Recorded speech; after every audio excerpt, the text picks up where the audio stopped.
सरयू राय इन दिनों फिर से एक बार चर्चा में है। सरयू राय चर्चा में इसलिए है क्योंकि उन्होंने कुछ दिन पहले उनकी मुलाकात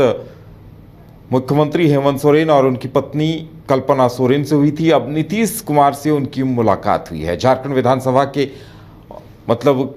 नीतीश कुमार से उनकी मुलाकात के बड़े ही गंभीर मायने निकाले जा रहे हैं कि क्या अब सरयू राय जेडीयू का दामन थामेंगे, क्योंकि बीजेपी से उनकी राहें अब जुदा जुदा होती नजर आ रही हैं और ऐसे में उनके सामने विकल्प अब ये बचता दिखाई दे रहा है कि वो नीतीश कुमार के पास जाएं। ऐसे में सवाल ये उठता है कि क्या, और उन्होंने जो लिखा है, देखिए कि संभावित भूमिका के बारे में संक्षिप्त परंतु फलदायक चर्चा हुई। झारखंड में विधानसभा चुनाव लड़ने को लेकर भी सहमति बनी है। यानी उन्होंने साफ संकेत दिए हैं कि अब वो जेडीयू में जाएंगे और जेडीयू की कमान संभाल सकते हैं और विधानसभा चुनाव में भी एक महत्वपूर्ण भूमिका में दिखाई दे सकते हैं। ज्यादा जानकारी के लिए इस वक्त हमारे साथ हमारे संवाददाता मदन जुड़े हुए हैं। मदन, सरयू राय का पहले हेमंत सोरेन से मिलना, कल्पना सोरेन से मिलना और अब नीतीश कुमार से मिलना, और इसके बाद उन्होंने जो ट्वीट किया है, लगता है सब कुछ उन्होंने स्पष्ट कर दिया है। बिल्कुल, देखिए, इससे पहले भी एक बार जेडीयू के नेताओं से मुलाकात सरयू राय की हुई और अब नीतीश कुमार से सीधे उनकी मुलाकात हुई है। संभावनाएं पहले से ये जताई जा रही है कि जो जमशेदपुर पूर्वी सीट है उससे सरयू राय फिर से चुनाव लड़े और इस बार जो वहां से चुनाव हो वो जेडीयू के तरफ से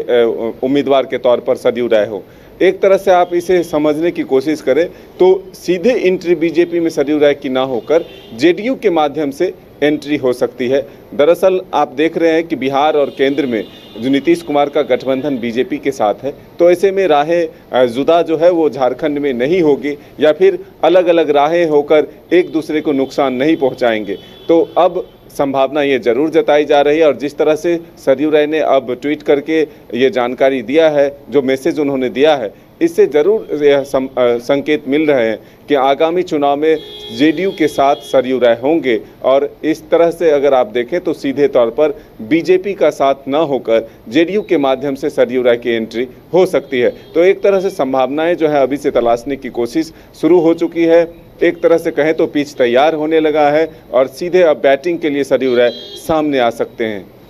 अब बिल्कुल मदन, यानी साफ समझा जा सकता है कि बीजेपी में उनकी वापसी अब थोड़ी मुश्किल लग रही थी और जिस तरह से ढुल्लू महतो से उनका विवाद बढ़ा, जिस तरह से उन्होंने बीजेपी प्रत्याशी का विरोध किया, तो उन्हें भी कहीं न कहीं लग रहा होगा कि अब वापसी संभव नहीं। इसीलिए उन्होंने जेडीयू, जो अब बीजेपी की सहयोगी है, उन्हें कहीं न कहीं ये लग रहा होगा कि अब अगर जेडीयू के साथ, जेडीयू के टिकट पर वो अगर चुनाव लड़ते हैं तो समझौते के तहत कुछ सीटें जेडीयू को जो मिल जाएंगी, उनमें जमशेदपुर पूर्वी की सीट भी होगी और भी कई सीटों पर उन्होंने होमवर्क किया होगा।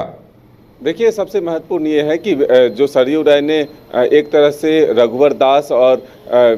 जो ढुल्लू महतो हैं बीजेपी के लोकसभा में चुनाव में जो उम्मीदवार बने धनबाद से, उनके खिलाफ जो मोर्चा खोला, इससे ये तय हो गया कि रघुवर दास की सीधी एंट्री जो है वो बीजेपी में नहीं हो सकती है। जो बागी तेवर हैं वो काफ़ी बढ़ चुके हैं। तो ऐसे में अब एक रास्ता ढूंढने की कोशिश ज़रूर हो रही है, क्योंकि आप अगर देखें तो इस बार के विधानसभा में जो विशेष सत्र एक दिन का हेमंत सोरेन के बहुमत साबित करने के लिए